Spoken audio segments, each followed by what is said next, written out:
Hi, welcome back to Hydroponics Daily. Today we're going to be talking about wasabi cultivation, and it's renowned as being the most difficult plant in the world to grow.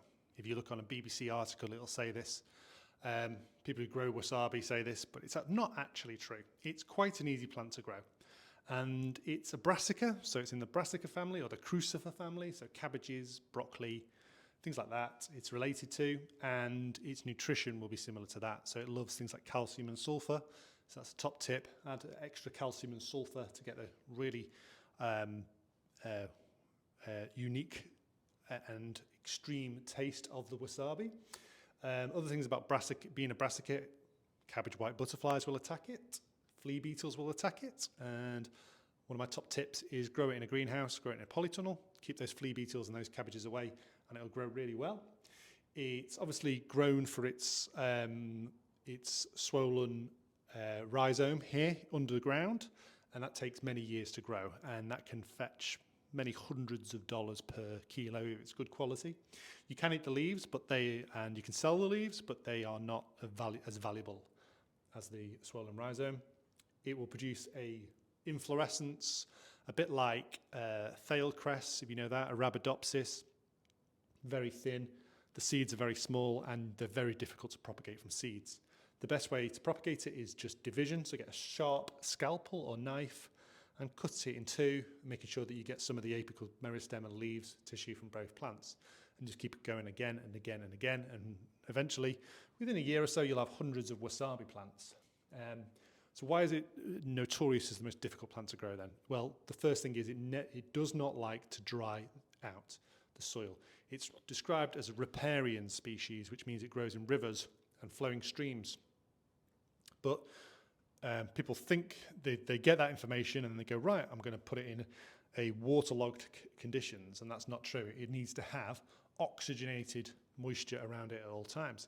If it's stagnant, it will die, just like any other plants that isn't specially adapted to grow in bogs or swamps. It's not a swamp plant, it's a river plant, so it likes oxygenated water. And so what you won't realise is you don't need to have a inundated grow media with water. It will grow perfectly well in adequately moist grow media, as long as you never ever let the grow media dry out. If you do, the plant will die.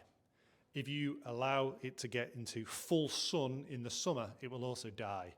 It will tolerate high temperatures, it will tolerate good levels of light, but it really, in the extremes of the summer, you need to shade it and make sure that it never ever dries out. So if I was growing in a soil-based medium in pots, I would use something that's called an Efford bed. These were beds that were developed in Efford in Hampshire, and it's also where they grow giant pumpkins, but that's by the by. The Efford beds they're like like they have a cistern like on a toilet, and it always refills the bed, so it's always supplying water to the plants. That's the sort of system I would use if I was growing wasabi. Or I'd use rockwool as well. That's another option. They use rockwool in New Zealand for growing wasabi. But making sure that never ever dries out, that's the key point. And propagation by division. What else can we say about wasabi? Its scientific name is Eutrema japonica. I like this name so much, I named my company after it. So my main company is called Eutrema, and I've grown a lot of wasabi, thousands and thousands of plants of wasabi. And if I can do it, it's definitely not the most difficult plant to grow, because I've struggled to grow plenty of other different types of plants. It forms a rosette habit, so just like what do plants grow? Like a lettuce or spinach. It bolts, what is called flowering or bolting. Rosette plants, when they flower, we call it bolting, and it does this once a year. You can't prevent this. It's going to happen anyway. 15 to 20% of its resources will go towards flowering, unfortunately. But you can eat all parts of the flower. It's got that distinct mustardy type, horseradish type taste, but more extreme. If you buy wasabi from the supermarket in a tube, it's just horseradish with some green dye, and then maybe some wasabi roots or fibrous roots, wasabi leaves or fibrous roots included to say that it contains, inverted commas, wasabi. But if you go to a Japanese restaurant, then they will get the actual root. They will crush it in front of you, and that is the true wasabi. True wasabi only releases it's got a very short window to release the temperature, the active chemical, the taste flavour from the roots. It needs to be ground on a special type of grater, and then it won't taste extreme to begin with, and then after a couple of minutes it will, and then that only has to be eaten within 20 minutes, otherwise it completely breaks down. And so that's not great for, supermarket type products, but it is good for gourmet restaurants.